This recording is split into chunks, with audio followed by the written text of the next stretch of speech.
Determine without graphing whether each pair of lines is parallel, perpendicular, or neither.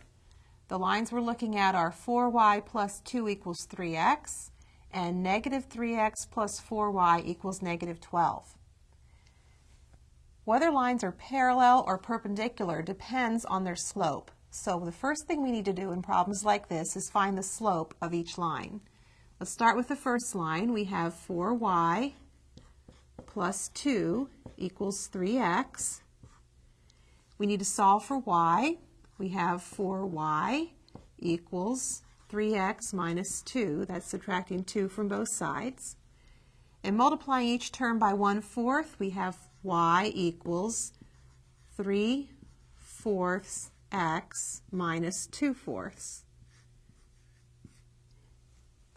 This is written in slope-intercept form, so we can read the slope directly from the line. The slope is 3/4. So let's just write that. The slope of this line is 3/4. Now let's work on the second line, and that is negative 3x plus 4y equals negative 12. Again, we solve for y. We have, adding 3x to both sides, we have 4y equals 3x minus 12. And multiplying each term by 1/4 gives us y equals 3/4 x minus 3. The slope here is 3/4. Now we found the slopes separately. Now we compare them.